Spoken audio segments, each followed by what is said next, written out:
What if we did, we're live? Yeah, we've been live. What if we did like a brunch where you just DJ'd and we went and got drunk and we would just brand it as like an adulthood brunch? Like a brunch that I'm DJing already? Like we'd be like, hey, we want to have an adulthood brunch at this place. You'll DJ. And we'll just be there. We'll just be there. And then we'll just label it adulthood brunch. But I'm gonna get drunk too. No, that's not that. Yeah, there's no rules. Yeah. I'm just I saying. think that's perfect. And then we'll brand a signature cocktail so each of us get, people can order the Ocho Mania. There you go. We'll figure out what his name. Now you're talking. Right. Yeah. And then what about the collective? The collective has to be a spritz. Oh my God, with like a customer or like a custom liqueur. Yeah. Well, we could design our own spritz. Yeah. Because I want something that doesn't get you too drunk that you can keep drinking the whole night. That's what I'm big on now. I want to drink the whole night. Okay. But I don't want to be super hungover the next day. Okay. All right.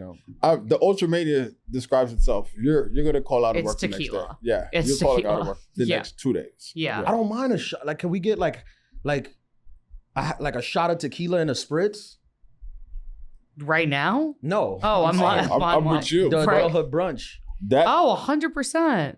What? Are we doing any food specials? Would Miss Lily's let us do that? I can ask. Yeah. I can definitely ask. Yeah, because they just have a Sunday. It's not big. We'll fill it up. No, we'll fill it up for sure. That's my thing ask. is we'd fill that shit up 100%. We'd fill up anywhere, honestly. Like not anywhere, but like somewhere like that. Hey.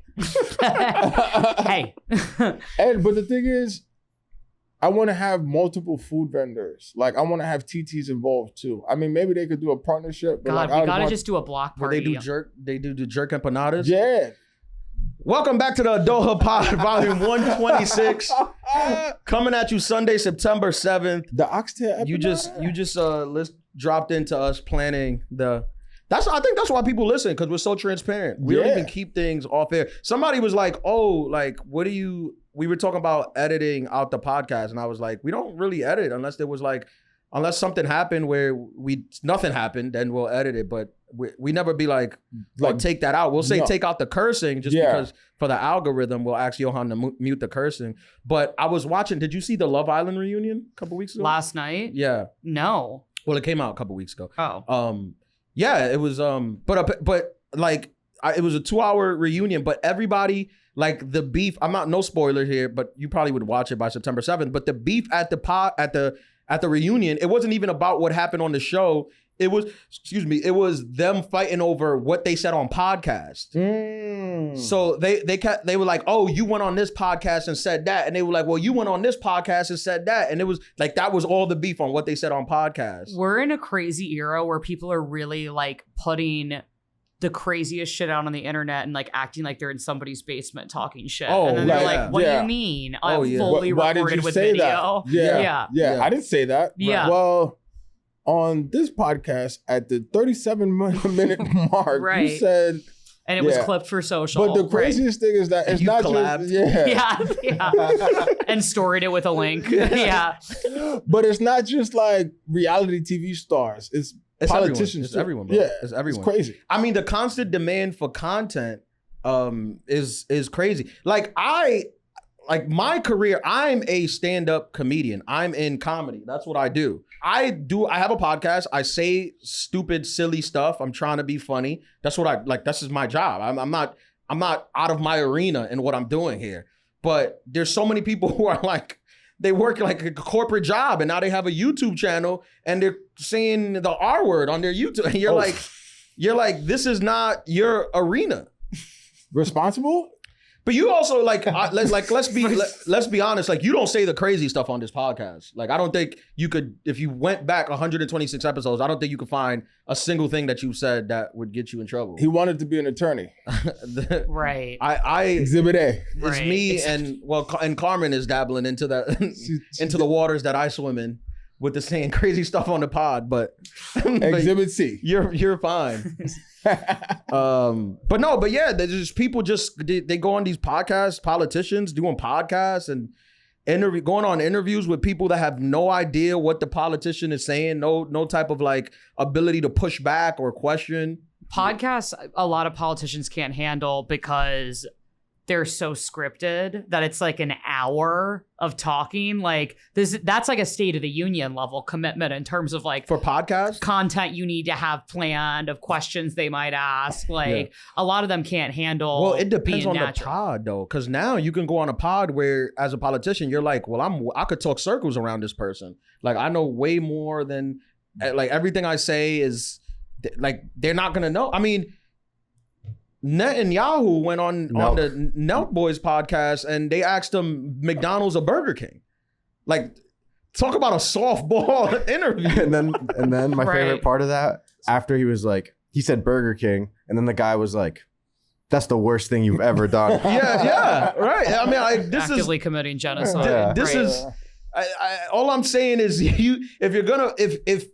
he were gonna come on the podcast, I would and he wouldn't. I might have him on, but I would have somebody here who's an expert on everything he's going to say. So when he says something that's untrue or questionable to say the least, this person can be like, hey, but what about this? But what about that? Because I'm not as educated on it as, is that crazy? Nah, I don't think that's crazy. But my thing is too, I feel like, especially like politicians, I don't want to say that they're not real people, but their personas aren't real. Their personas are political, right? Yeah. Versus us, and we're everyday people. We're telling you about like getting eye gouged or, you know what I mean? Don't bring it up again. I'm not even going to. Rim jobs? Rim jobs. Sorry. Call back. You know what I'm saying? Volume like, 125. If you haven't heard, listen. Carmen tells a great story about a rim job. So like, that's all I'm going to say. Real people mess with us because we're real people versus like your whole life has been structured. The questions you answer have been structured. It's like, whatever. Yeah. I'll be honest though. I mean, I'm not one of these people that be lying. Like I'm doing a character. Yeah. I'm on the pod like, I'm not generally like this. Because it's entertaining. Yeah, I'm being entertaining. I'm trying to entertain people. I'm trying to give my listeners an hour of something that they can look forward to. And I'm generally not this entertaining. I'm sorry if on a Monday night in the morning, I'm not as entertaining as I am on the podcast. On a Monday night I'm crashing morning, out. Volume 125. Listen to Crash Out. you're crashing out. Yeah. Literally, live. Who triggered you? Did something happen? Live Adulthood Pod Crash Out. That you want to share? No, but you know what I'm excited about? What's that? That we're in September. Woo! According to Carmen, the best month of the year in New York. Your birthday is in 4 days. Yeah. Virgo season. Yes. I'll be 35 years old. That's weird. mad adult, right? That's Okay, wait. So weird. is this your birthday episode? I guess, yeah. Technically, Yeah. We'll do a belated birthday episode where we celebrate next time we record. Yeah. But okay, obviously what we have to ask, high and low of 34, and then what's one thing you're looking forward to in 35? Good question. Great question. Good question. Great You have questions. to. Yeah. I think let's start with the lows of 34. I don't know. I think I spent a lot of time. Well, all right, let's do the highs. The highs of 34. I filmed my other special, Material Boy, which will be out maybe this month or in a couple weeks. I was really proud to do that. I did that 100% by myself. I was the boss, hired everyone, whoever came to the special, everyone there was hired by me. Everyone there was paid by me. Everyone, like, that was my company that did that. I was very proud. Like, that felt like a real grown-up thing to do. And it cost grown-up dollars. So I was very proud that that came to fruition. I also, what did I also do? I did the Tonight Show at 30. I did it again and like the month after. That was exciting. I got to spend some good family time. I took some family vacations. That really means a lot to me. I got a new car. That's whatever. That's materialistic things, but I don't look at it as a materialistic thing. I look at it as like an achievement of like the stuff that I've accomplished that comedy has allowed me to accomplish. Which car? I got the same car. I just got a brand new one. Oh, I was about to say, hold on. You out here double timing? You didn't even tell nobody? No, I'm picking it up tomorrow. It's the same car. It's just brand new. It's the just new joint? The new what time one, you coming to? What's up, man? We outside? Right, take us for a ride. That's what I'm up saying. the FDR. Yo, you don't get a new ride and you don't, I'm outside. Yeah. Well, I'll have it when the episode comes out. I'm actually getting it tomorrow. Where we going? Yeah. I'm off. We're doing a joint drive up the FDR. That's Have what you I'm ever saying. done that? 16? Smoked weed out the and it's the best thing ever. And then you go to the west side. Yep. I think the lows was I guess out the gate I thought that out the gate after the special, I thought that it would be. I just thought dealing with the selling of it would go differently than it went, and then we talked about it getting dropped by my agency. That was like a sobering moment where it didn't like bring me down a lot, but it did like made me like reconsider and think about things. But then I signed with UTA, so that's another like plus, and I like the people who I'm working with over there. So I think it was overly an up and down year, as most years are. That's just what it is. I still got 2 weeks when we filmed this of my birthday. Who knows? There might be some things that happen within those 2 weeks that might be added to the highlight reel. Hopefully it's highs. Yeah. Right? But sure. But do you ever feel like if we break it down, isn't every year like just highs and lows? Yeah. Or do you think you had a year where you were like, I was on fire that year? Oh yeah. Well, I think some years the highs could get so high that you trick yourself into thinking like, no matter how low I get this year, like I killed it this year because you had such a big high. Yeah. Yeah. I think that I mean, a year is just too much time for there not to be like serious lows. Also, I think the older you get, even though I'm so much younger than you, of course, right. Like not everything can be going right in your life pie at once. Like there's always something that it doesn't have to be a catastrophe, but is stressful or not right. Yeah. So whatever. But I do think every time I've had 2 like killer years in my life where I'm like, God, this is epic. And they've been followed by 2 really low years. Like that's just how sun and moon, like, Yeah. I've had maybe the biggest highs and the biggest lows in the same year. That's like, crazy. Yeah, literally the same year. 2022 was like a huge year for me professionally. I did the HBO special. I did the Tonight Show for the second time. I did the Breakfast Club interview. I was out, like I had a red carpet premiere. I was out doing Hollywood things. And also I was the first year that I was dealing with the passing of my mom. Yeah. So it was like these high things just being, which is the duality of life. It's the yin and yang. Like there's no good without bad. There's a little of good and all bad. There's a little of bad and all good. Yeah. That's I feel like that's how I come to the conclusion of the year. But also I think coming into like 35, like I think I'm, being in like good health and being like in the gym and feeling good about myself physically, there's a lot to be said with that. That's a high in it of itself. And then that's the thing too, where 35 makes you realize like, okay, like I really gotta tighten this up. At least that's what I walked into 35 with. Yeah. Where I'm like, all right, bro, you running from diabetes. I've been running away from diabetes my whole life. Yeah, no. I was for real. No, I feel like I'm and I don't have like hypertension or anything like that, but I feel like, I don't know, I just like as a black person, I just feel like I'm prone to hypertension. It's in my family? Yeah. Like it's hereditary. So I'm like, all right, I got to lock this in. Health is wealth, man. It is. It really is. It really is. But like one of those highs was 2018. Like when we were doing Adulthood. That was big. That was a huge year for me because I went from... That was just so much fun. It was so much fun, but it was also like, oh, this DJing thing could actually lead to something big. You know what I mean? Yeah. Like going from just being in the clubs and being in the bars to now you're on somebody's phone every night, 7 nights out of the week or 6 nights out of the week, which is like, okay, this is great. I went to the All-Star game. I was out in LA.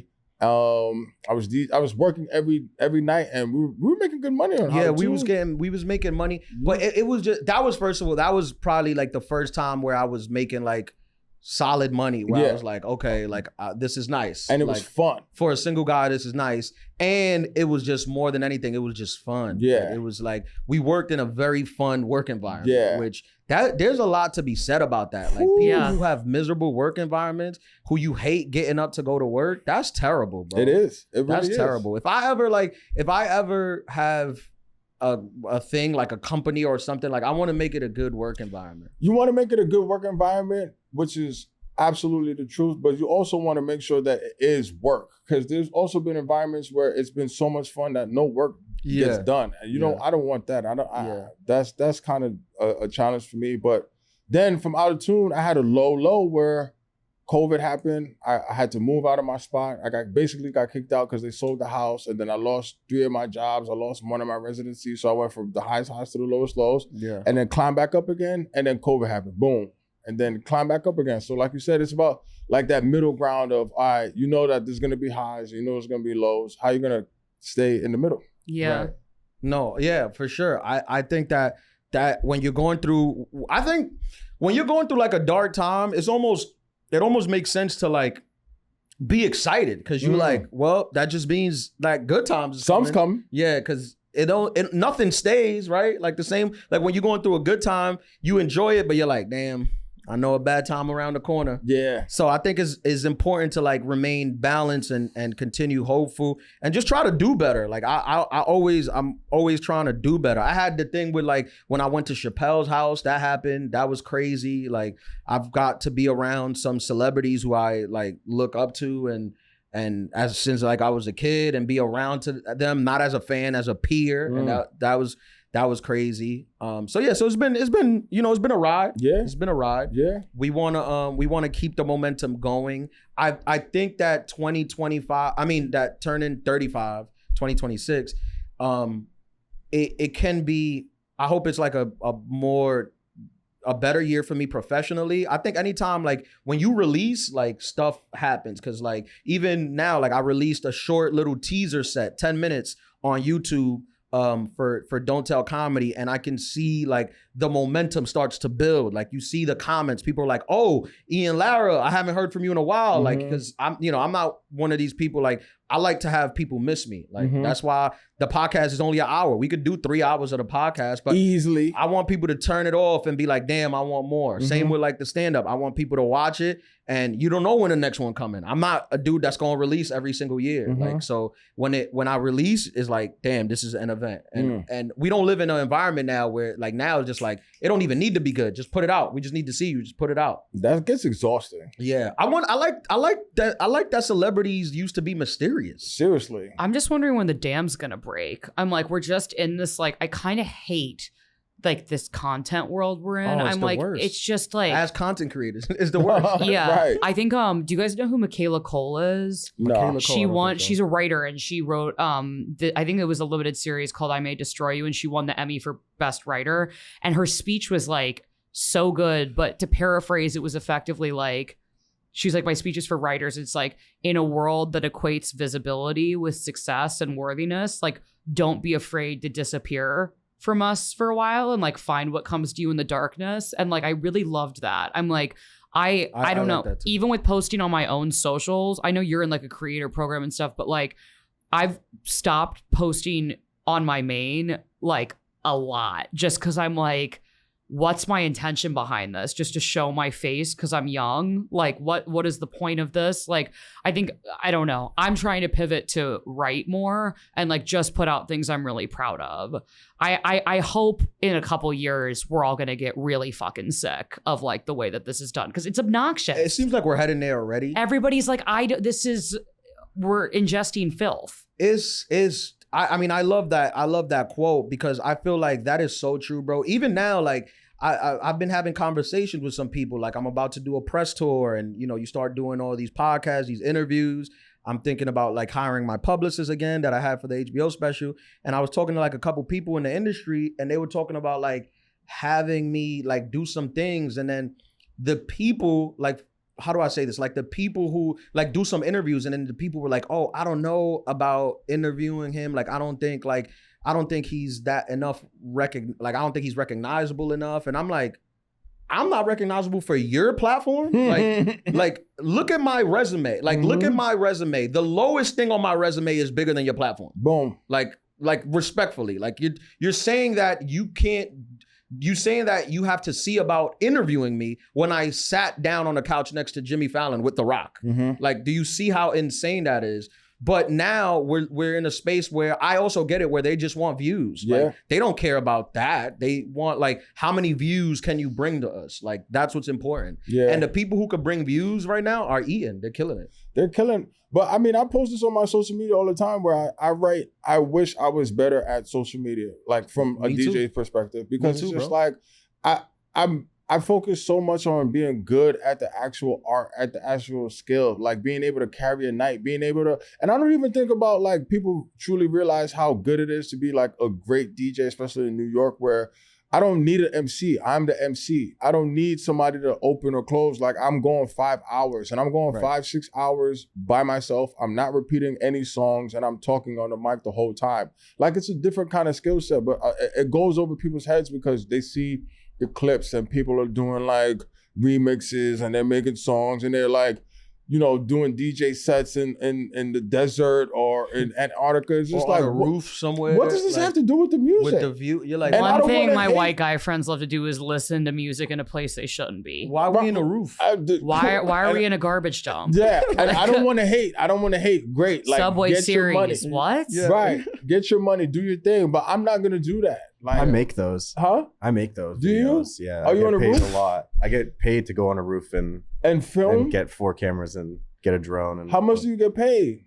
How much you charge? I don't know. I need to get on the roof, man. I'm at I've got a 5K. roof. Yeah. Okay, What do you do? We'll We'll do a house brunch, party. We'll do the brunch on your roof. Yeah. No, it would break. TT's okay. Right. God. No, yeah, that's the moment we live in. That's what's being valid. Like we live in a time right now. That, you know, when it's become so evident. Like when I look at people, especially like let's say in the rap or music industry, who we used to look up to when we were younger, but their visibility was sparse. They wasn't on everything, and now they on everything, and we're seeing them, and we're like, oh, you kind of corny. I don't like you. As Like a person. now that you exposing who you are, you kind of corny. I didn't know you was corny because you wasn't talking this much.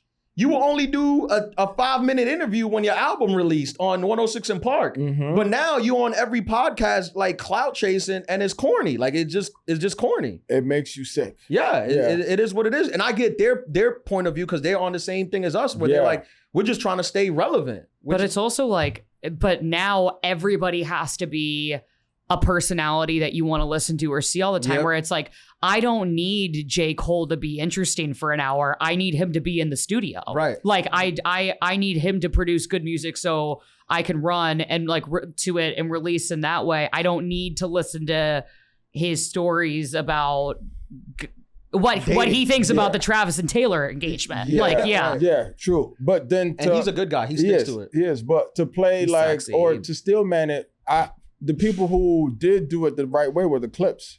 Like I watched all of their interviews because they're not really cloud chasing. They put out a quality product, and like to hear them speak about the process, and then they actually talked about losing their parents, and they got into it even deeper. I was like, oh, okay, this is what I can tolerate, because these are two actually like well thought out people, and the questions that they were being asked and the answers were, oh, okay, I can resonate with them, and I'm gonna go listen to the album even more, you know? Yeah. So it's double-sided, and I think because they figured it out. I don't know how to figure it out of how to present myself the way I want to present on social media, if that makes sense. I mean, it's the same. It makes sense. It's the same. I'm in the same thing, but it's like, it's your job, it's our job to figure that out. Like the audience ain't gonna figure that out for you. That's 90% of the job is figuring that out. If everyone had the answer to that question, they would all be like rich. They would all be like super popular. Yeah. But I definitely think that now visibility is so high and talent is low. Like talent is really, really low. And that's my thing. I think also I'm just a firm believer that like real talent will always remain successful. You just have to define what success is for yourself. Is it like, is it a quick win and like a bunch of followers so it's ad money right now? And if that's okay, focus on social. Is it getting your screenplay produced or playing for a certain client? Like, okay, you might be playing a different game, but it's like you can't have everything. You can't be making 25 TikToks a day and be writing a novel that's really good and have a podcast. Like you can't do it. Nobody can do it all. Yeah. It's difficult, man. It's difficult. I think I've mentioned this before, but that's one of the things that Chappelle was telling us the most, because he's such an art forward guy where he's not a social media person. He thinks none of that matters. And I even said this. I was like, I think we got to find a balance, because Dave was of the ilk of like, delete your gram. And I was like, well, I don't know if we could do that. Like you kind of grandfathered in. Right. Like, every time you speak, everyone's willing to listen. We still got to create our paths. But I think I agree with him where like I'm more of the importance in like the work that you do. And I'm not saying that the work has to be like it just has to be great for you. Like it has to be your best work. And if you're doing 20 TikToks a day, it's hard to do good work and do that. And those TikToks take time. That's one thing I realized too, is just that these TikTokers, they don't just do it and then that's it. They schedule it, they write it out, they edit it. I'm like, okay, there is plan it out. Yeah, there's work that goes into it, but And again, it's a totally different art form. Your whole day. Yeah. Yo, what up, adulterers? Real quick, I'm going back on the road this fall. If you want to see me perform stand-up, I'm in Edmonton, Canada from the 18th to the 20th, and in Vancouver, Canada from the 25th to the 27th, doing Canada all of September. Get your tickets at ianlaralive.com. Thank y'all. Peace. Yeah. Do you think, like, have you ever, any of you ever had, like, dated or been on a date with somebody who, like, is an influencer? No. You have? Micro influencer. What's that mean? Like he doesn't have a crazy big following, but he has like 50,000 TikTok followers. That's a big. It's not nothing. That's not nothing. For a normal person, that's a lot. Yeah, that's a lot. Yeah, for somebody not in the industry, that's a lot. That's a lot. And how was it? How was like going out with him? Well, he was just an attractive person. So we've already talked about on this podcast. So it's just like this rim job guy? No, he's not rim job guy. Whoa. We can't keep talking about that. I think we have to. Yeah, he has a name now. Yeah. Well, he's dead to us by this point. RJG. God, what if he listens to this? It doesn't matter. You know what you did. Anyway. You know what you did, you sick bastard. You sick son of a bitch. Son of a gun. But his insecurity was, I mean, you're chasing a whole different thing. In comedy, in your art form, you're chasing like, okay, I just put a special out. Like, I got to develop a whole new hour of jokes. Yeah. For him, it's like, okay, I really hit this trend, or people really seem to like this. I got to develop a whole new series around this, or shit, there's 5 guys who have caught on to what I'm doing, because there's joke stealing in comedy. There's format stealing in social media. And in social media is even worse because you don't own the format. You don't own it. No. Like, it's not yours. And by the way, it's not that original. You're good looking and you're talking about wine and funk music. Right. It's a lot of guys who have been pulling that for years. Yeah. It's not exactly a niche thing. At this point, my dad could be on TikTok. Yeah, right? no, people should be. Bro, people have a video go viral and then they get mad when they're like, what the hell? I'm the one that sits in a car and talks to the camera. And you're like, you think you own sitting in the car and talking to the camera? And is that a talent? Is that a talent? Did you invent that? Yeah, no. At least Which is why you should just invest in your talent. Yeah. But a lot of people don't have it. They don't have it.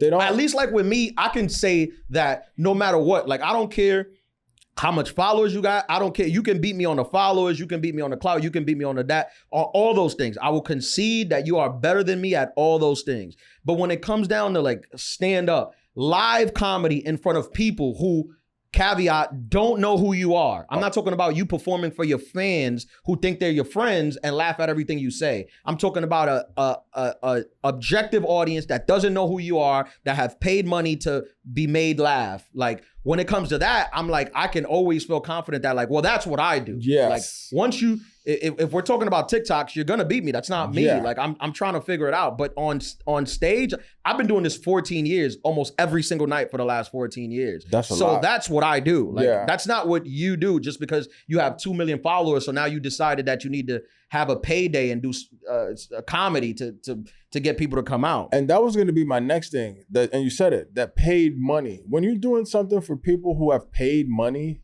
paid their hard earned, who aren't your friends. Who aren't your friends. That's a really good point. Strangers who are paying money and you've done it for so long. That means, come on, you actually, your aptitude for this art is at a high level. Yeah. And also your reward that isn't fame is so much higher, because what you are getting is like, when you get a laugh, Ian, it's like, or the crowd goes nuts when you play a song EPM. Like, it's like, that's why you guys are in it. Like, it's the connection with other humans. Like, right. You're not getting that on the internet. But again, it's not any disrespect to that art form. It's just, I can't imagine how you get to a point where you're not clout chasing. And I can't imagine how it doesn't feel empty in some ways, but I just don't understand it. Right. Yeah. So like from the comedic perspective, how do you tell someone's like losing their shit in the best way possible? Like, are they drinks coming out their nose? Are they slapping the person they with? Like, how do you know that your joke from stage to the thing? Has landed? In comedy is weird because comedy, like people always look at it as like, yo, you're performing in front of Like, let's say you're doing a show for 300 people. People's like, oh, I don't know how you can get in front of 300 people. But in practice, it does not feel like that. It feels like 1 versus 1. It feels like I'm me and the 300 is 1. So but they're not. They're 300. So in a room of 300, there might be people that express humor in different ways. Some people might be laughing, falling out their seats. I can't focus on like one person. Like I kind of focus on the collective. Like collectively, like am I on stage? Am I like, you can feel it or you can hear it where you're like, I am fucking this audience up. Like, they're on board with everything I'm saying. You got And for me, like obviously performing in front of your fans and people who follow you and enjoy you, that's a gift. And I love when my fans come out. And I love when people follow me and they want to hear what I have to say. But when people haven't heard of me and they leave the show like, yo, what the fuck? Like you've said everything that I've thought. You've said it in a funny way. Like that is like that's the goal. That's the top. That's the gold standard. Yeah. And I dated the girl. I dated a girl who was like an influencer, and it was tough, bro. Like we was out, like we would be out to dinner. It was just like a photo shoot. Like it's literally a photo shoot before we did anything.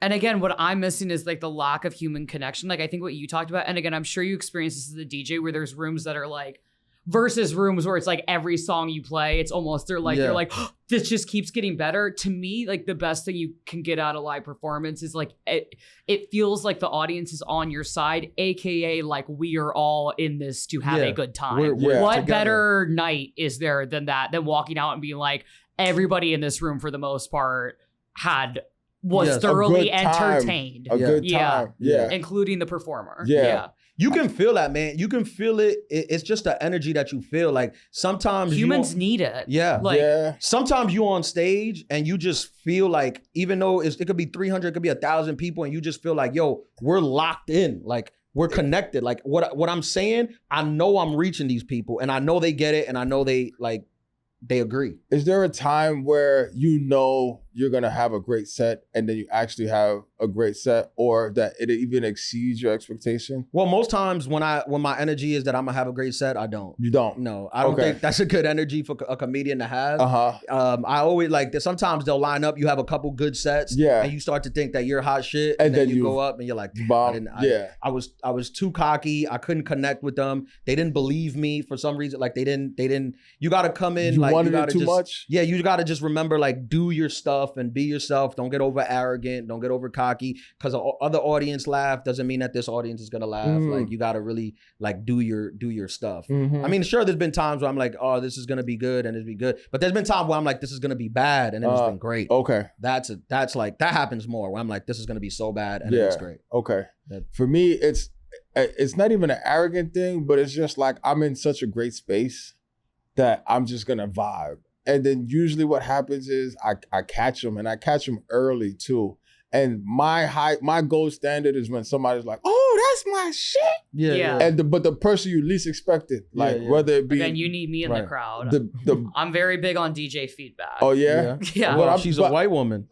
They love to tell you to play whimsical Bad Bunny now. Apparently they like. He's the biggest thing in the world. Yeah. John Hamm. White women like. Wait, did you guys see the video of Penelope Cruz and who she married to? Javier Bardem or Javier Bardem. Yeah, Bardem. They were dancing at the Bad Bunny concert, and I was like, if it's not this, I don't want it. Like, they're both going off to Nueva York. I was like, I will send it to you guys. It's the best thing on the internet right now. Getting freak nasty? Yeah. I'll be there. When this comes out, I'll be going to Puerto Rico. I'm gonna do the Bad Bunny. I'm on my going back to like the age thing, I'm doing experiences now. I'm on my experience wave. Like I'm spending a lot of money to do experiences. I think that's the name of our brunch. The Adulthood podcast experience. Yeah. And it's just Ian and I getting drunk. And you DJing and we're taking shots. But do you know how fun that'll be something that people will come to? You bring your 4-camera shoot. We'll film it. It's a drone shot. With the drone. We'll get the drone shot and we'll film it. Are you guys going to be behind like a rope, or are you going to be? No, we're over the people, man. No, we're going to be in there. We're of the people. There's no separation. See, there's going to be all these women hitting on Ian and then like me drinking alone at the bar. Women don't hit on me. They DM APM and ask them.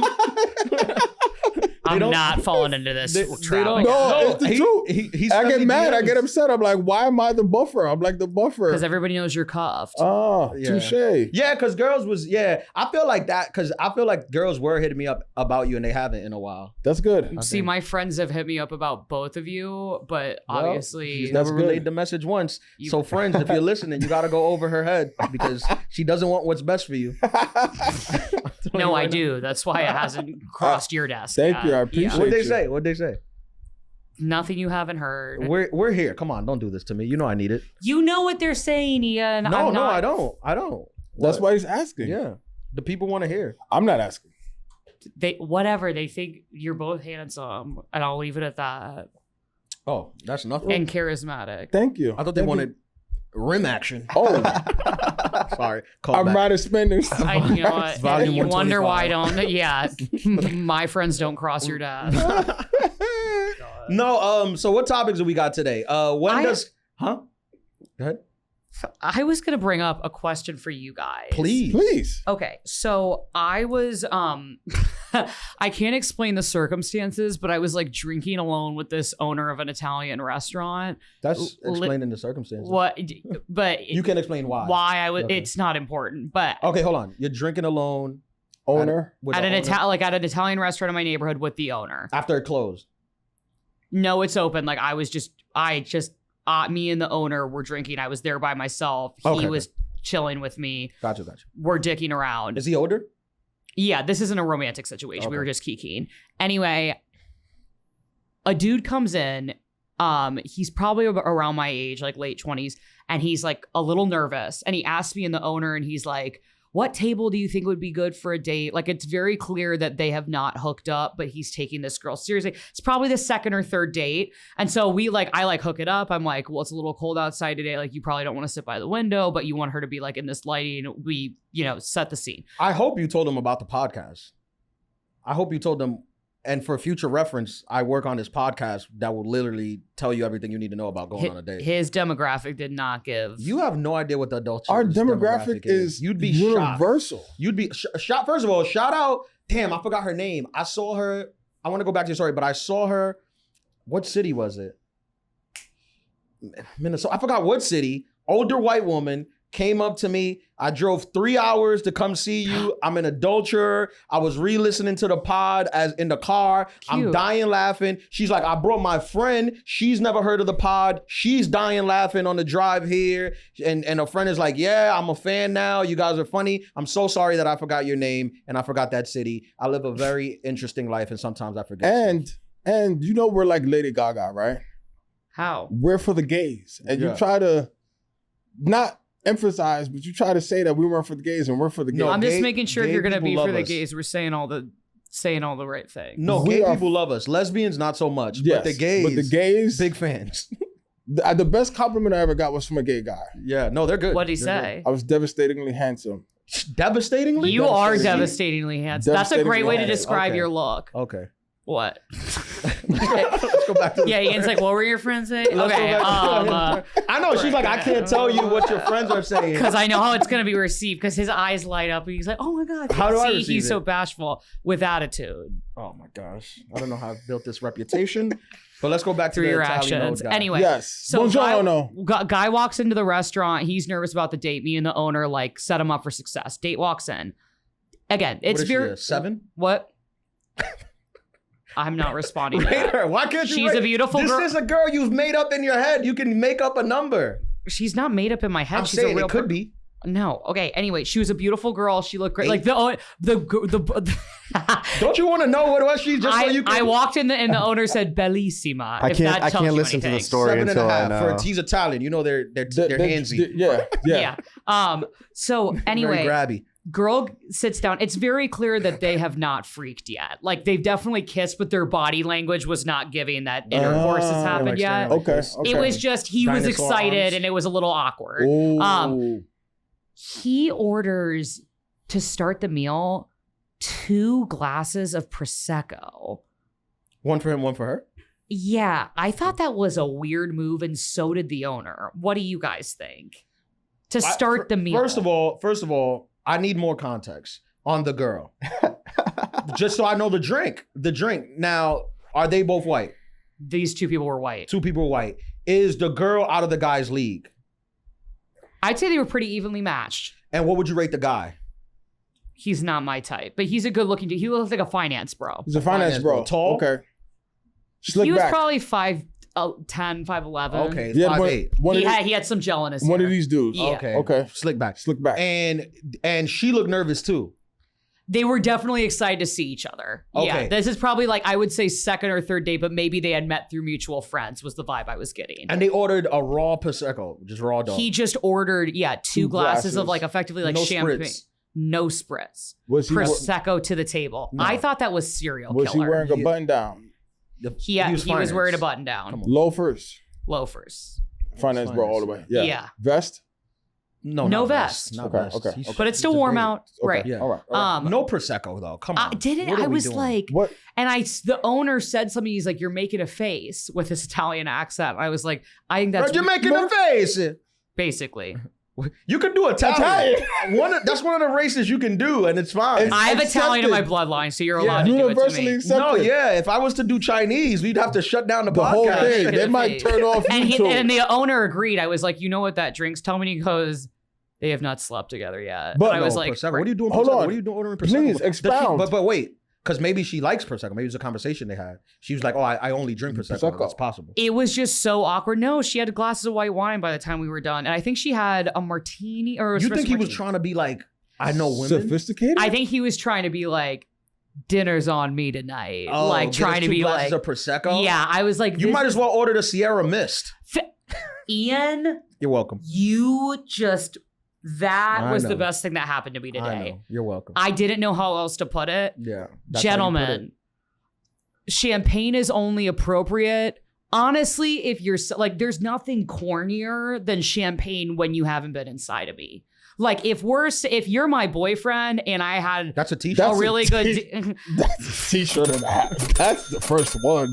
if Whoa. you're my boyfriend and I killed my presentation at work, I've already had a cocktail. You surprise me with the bottle, cheapskate, bottle. That's something different. 2 singular glasses of Prosecco, you don't eat pussy. Right, and maybe at a brunch, I'll accept this thing, but I would not accept it as. You know this guy doesn't eat pussy. Listen to how he was dressed. Well, I Sorry. think Am I being crazy? No, I think he likes to. No, I think he likes to. I just don't think he's good at it. He's not good at it. It's dry. It Yeah, hurts. I mean, he's ordering Prosecco. You tell him to That's stop. gonna dry you up. That's a dry. Said, hold on, baby. I'm That's going a to take dry you for a one. ride. Yo, She's yeah. like, That's one of those moves. I've seen that. What was the Like, girl wearing? cute little titty top. Like these cool pants. Like they What's a weren't, titty top? Yeah. it's just like a tight black top with her Tits titties out. were out Cleave? tastefully. Cleave. A little bit of cleavage, but tasteful. Okay. Heavy? I love a tasteful cleave. Tasteful cleavage. Yeah. But why not order like a red wine? He doesn't know what Something he's doing. Because smooth. this guy You're at an Italian doesn't restaurant. know how to eat pussy. He doesn't know what he's doing. Yeah. I mean, he asked you where to sit. To be fair, it's not like he came. But He's that's not, nervous. it made me sad because I thought it was so sweet. Like he clearly cared. Like I was like, he's put some intention into this. He showed up early. Like No, I'm walking back on this guy because I think he has good intentions. He's I think he nervous. wants to be better. I think he asked you where to sit. I mean, any guy asking, that should have been the first sign that he don't eat vagina. I mean, he's asking you where to, he's walking into a restaurant, he doesn't know where to sit. That's what I'm saying. And like, we talked about this a number of times on the show, but there's so much pressure on for guys. He's trying to ask you where to sit. He doesn't know. You're right. He doesn't know that Prosecco gives that I don't need pussy. He doesn't know. This is his first time. Yeah. He's a Well, now he finance does. guy. Yeah. But I just wanted to clear that for any gentleman listening. Like it's just you think it's doing something that it's not. What would be sicker is like if you ask me what type of wine I'm drinking and like you've maybe already spoken to the owner and been like, can I taste a couple? Or like between you and me, like what would be an Here's impressive? another thing too. I know he's asking the wrong question. He's asking where to sit. He should have asked like, what's a What- romantic drink to order? And then the owner But would again, tell he him. wants to be better. Yeah. And then the owner would tell him, and then he could pretend he's like, "Oh, this place has a great wine that the owner already had told him," and then she thinks that he's That's like, what I'm. that If he a does guy business, orders you a know? good wine, I'm yeah, right. But yeah. that comes with experience. No, that comes You're with not coming experience. How old right was off. he? You You said said your age. around he was your probably age. around my age. That's Yeah. Were you drinking wine fair. at that age? How old? 26? 27? 27, I'm 28. 28? 28. We was drinking. Yeah, I'm gonna kill you. No. No, I'm just saying. I thought you were. You think I'm not freaking out? I'm 28. People are asking me if I want to eat their ass. We're editing that out. No, yeah. I mean, it gets worse as you get older. It does. It does. It only gets worse. Yeah. No, yeah. I think I didn't know what bottle to order at 28. No, I didn't. I didn't really get into wine to probably like 29, 30. Exactly. 29, 30. And Maybe even I'm that, okay. I was doing Built what Moscato. Like I didn't know nothing. Yeah, Oh of my that. God. Yeah, it was real bad. Just go with. I mean, he could have. If he wanted, he could have went with a spritz. It spritz is fine. was so corny, and like again to the point where the Italian owner was like, they clearly haven't slept together. Yeah. Like, he immediately clocked it too, and I'm like, this could have been so avoidable. Yeah. Like, yeah. No, a spritz says I'm a chill guy. Yeah. A spritz, the spritz is kind of the new champagne. It's like, let's have some fun. But let's relax. not be douchebags about it. Yeah. Yeah, it's festive, Yeah, but nobody needs to whip their dick out. Right. We We just don't got need here. to. Right. We don't need to whip our dicks out. No, definitely not. Or you do something on the rocks. Because I've gotten the feedback doing that on the rocks. That's It's just because like, that's a man. exactly. Then she knows that, Yeah. I'm with the man tonight. Yeah, I'm with a man tonight. Uh-huh. This guy, Do something on the I rocks. do this. I'll get Yeah, it. you do something on the rocks, the night changes. I let her order first. She ordered her fruity She might have- drink, whatever. You know, she I don't know would've what put 'em women out. drink. And then I'll get like give me a whiskey. You know, just one ice, not too much. I'll drink it straight. She's like, oh, what you mixing that way? You're like, baby girl, mixing? Come on. What are we, in our 20s? Right? I'm a grown man. Baby girl.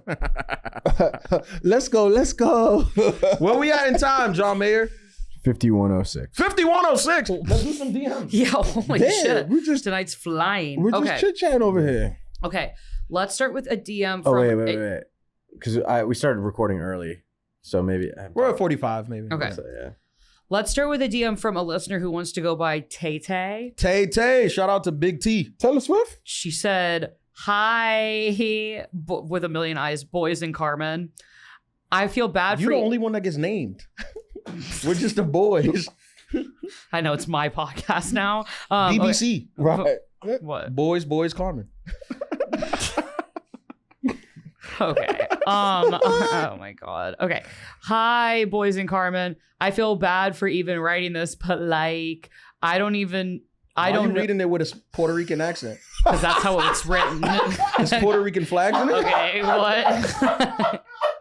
But like she wrote but B-U-H. But Pero like. B-U-T, but like with a million E's. Okay. I don't even know what to do, a million O's. Okay. Not doing an accent. I want a male perspective, you know? So I've been with my man for almost 5 years. We're basically married, live together, our families love each other, all that. He got laid off about a year ago and has been mad depressed. Is this your girl? Is this me? Oh, shit. Your girl's calling in? She did a pseudonym. Okay, sorry. Okay, let's focus. So they're in love, they live together. He got laid off about a year ago and has been mad depressed. It's been really hard on him. About 8 months into him not having a job, I told bro I needed him to start making some income. Like I'm mad stressed. I'll give him credit. He's gotten a business plan together with his best friend, but the business in question, a bar. Don't roll your eyes, I already am.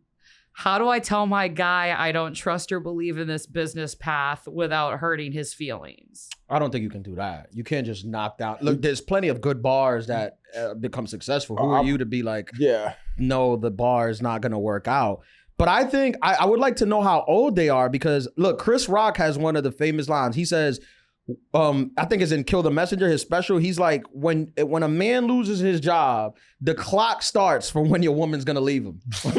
like you gotta get it together. And it doesn't mean that she's gonna leave you right away. Some women will leave you 5 years later, some women 10 years later, but she's gonna leave you. So at some point, you gotta figure out how much time you got, how fast that clock is ticking. She gave him 8 months. That's not bad. That's not bad Because we joke around, but you're not unemployed. You're working. You're still a working person. You're DJing. You're working. You're not at home planning a bar. No. Respectfully. Yes. So I think if he really believes in this bar, I think she should believe in it with him. Because I'm seeing this as like, bars are risky, number one. And two, this is like a total lifestyle change. Like they've been together for 5 years. I'm sure she might be thinking like marriage or serious. He's going to be out at nights with his best friend and a ton of booze for a few years getting the business running. Right. And I mean, on top of that too is the capital. You need capital to open up something. Right. Who's putting in the capital? Is the capital coming from her, like from y'all? Yeah. Okay, I think that savings? I think she should That's sit. I think she question. should sit down with him and have a serious talk. Like, hey, look, I want to support you and everything, but financially things have been tough. You know, I've been supportive. It's been a year where we haven't figured this out, and I think that we need to look. I'm not saying that you can't do the bar, but I think we should probably try to get more back on our feet, and we continue to plan this bar, start saving up, and maybe we get to a position where we can open it. I also, what I was thinking, just in that we're in the era of pop-ups, like I think a good way to be supportive as like a spouse or partner, but also kind of stress test them is be like, almost give a vote of confidence. Like, you know what, like my friend's having a birthday or like where this block party's coming up. Like, why don't I help you guys set up and like you guys get your custom cocktails together and we'll like run a pop-up kind of as a like, how seriously are they taking this? How do they work as business partners? Not that it has to lead to brick and mortar right away, but like maybe this is a side hustle. And if they really care about it, brick and mortar comes. And going from unemployment to opening a bar is kind of crazy. It's kind of nuts. And it's usually like you had a job, you saved up all this money, and now you're going to quit your job, open a bar. Yeah. It's not like 1 year of unemployment, now open a bar. And work at a bar. Like, do you have any bar experience? You know what I'm saying? Like, all right, you want to open a bar? And I'm like, if they're opening one, I feel like probably somebody has or something. But to me, it's like, I think without the brick and mortar, there's a way for him to make income out of like, not a real job, but like a more reliable job, but like get your branding off the ground, figure out what your concept is. There are a million bars in every city. Like what makes you different? Like work that out before investing in a store and staff. You have to have that conversation too, because I think that sometimes men just get in the idea that they could just open a bar. Like they'll just be like, I'll just put like 3 TVs in there. I'll have like a fold up table and I'll open it and I'll buy a couple bottles of tequila and now I got a bar. Yeah. And it's like, bro. And it's not. It's a lot. It's not a bar, but it's a lot more than a bar. And it's a lot more to a bar. Honestly, yo, to get a liquor license in New York is almost impossible. So are you going to I don't know if this is New York. Let's assume if they're in New York, it's one of the most difficult things, period. And you might have to like lease the license from the person who actually owns the venue. Yeah, it's a lot. It's a lot. I think he should get a job and get back on his feet. Yes. And then we'll talk about a bar once you have a 401. And again, I think it's your side hustle. Figure out your branding and a great way to grow your social media following before you have a brick and mortar if you're really serious is like getting out in the community. Oh my God, the people pouring cocktails at so-and-so's birthday party, whatever the fuck, like, yes. Yeah, Tay. So look, he's your man. Be supportive, have his back, but let him know, maybe we should just work on getting you health insurance before we, talk about brick and mortar bars. There you go. There's steps to it. Yeah, you do all the steps. You want to do the Lexus? Yes, and then Lexus, who is a loyal adulterer. Shout out to Lex. What's good, Lex? Shout out to all our loyal That's a adulterers. Shout out to him because he's from Cincinnati. So okay. Big Lexi. Lex from Cincinnati. Midwest adulterer. He said at Saturday at 1:53 a.m. Jeez, he's going through it. He's having what you have, a crash out. He's like, you know how bad things gotta be going for you to be like, I gotta DM the Adulthood boys at 1:53 on a Saturday. All right, let's hear it. Okay. Yerp. What's the word, Ian, 8 p.m. in Carmen? All right. Lately, I've been stuck in a weird loop of feeling low-key down and wildly unqualified for, well, everything. Same. It's like I'm starring in the imposter syndrome show, smiling on the outside while my brain quietly whispers, you're faking it, and it's only a matter of time. Fun times. Yeah. Trying to shake this fog, but haven't quite cracked the code. If you've ever dealt with this mix of feeling blah and not good enough, and Found something that helped. I'd love to hear it. Open to advice, habits, or even life-changing TED Talks from strangers on the internet. Peace and love from Cincinnati. This is pretty easy.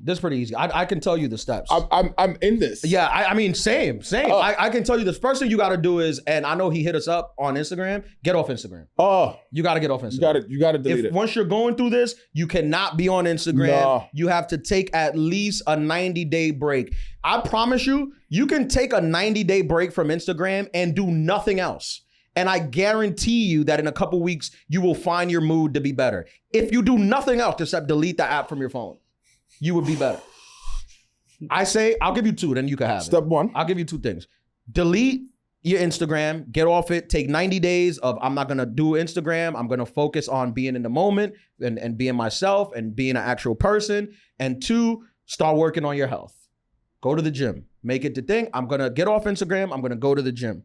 You do those 2 things, guarantee you feel better in a month. Guarantee. Boom.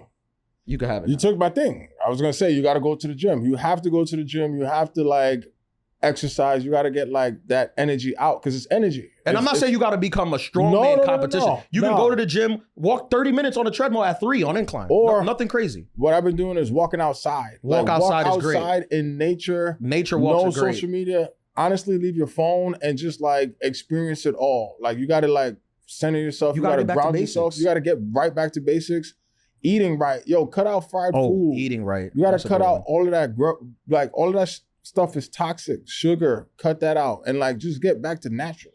Bro, I don't think the cavemen had imposter syndrome. I think that this is something that was developed. This guy's good.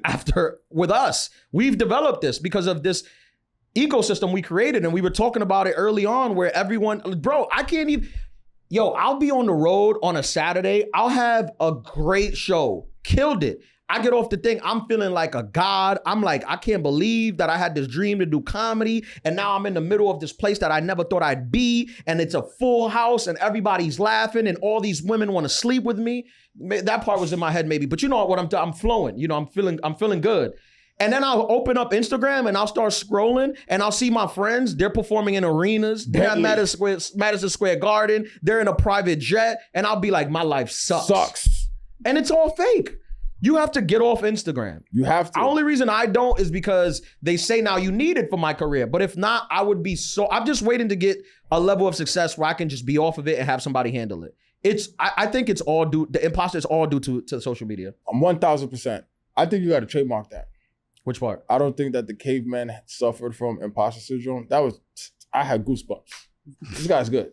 Sometimes you sit here, you talk shit, and sometimes there you go. Gold comes out. What's her name? J.K. Rowling? Yeah. Who's the Goosebumps lady? What? The books, Goosebumps? That wasn't J.K. No, she's Harry Potter. No, not R.L. Stein. R.L. Stein, yeah. This guy's Ian I'm Stein right here. I'm cooking. I hate to have to end it on a night that I'm cooking. I know, right? With the power. Volume 126. Thank you guys for listening to the Adulthood podcast. Woo! This comes out Sunday, September 7th. It is my birthday on September 11th. Send me a happy birthday. If you really want, I want to ask the people for a gift. If you really want to get me a gift because of all the hours of entertainment that I provided for you guys in the last 2.5 years. For free? Just tell people about the podcast. Post about it on your story. Post about, hey guys, like if you really love the Adulthood podcast, post, hey guys, I've been listening to this podcast for the last 2 years, 1 year, however long you've been listening. I think it's so funny. And if you're looking for an entertainment podcast, you should listen to this. Post that on your story, tag us. It's completely free. It'll mean the world to me. It'll make me feel like less of an imposter and everybody wins. Caveman. It's so easy. That's it. September 11th, I think it's a Thursday or Friday, whenever it is. That's my birthday. Give the Adulthood podcast a shout out. It will mean the world to me. Give us a thumbs up on Spotify, Apple Music, all those things. Thank you guys for listening. We'll be back next week. Adulthood Pod. Peace.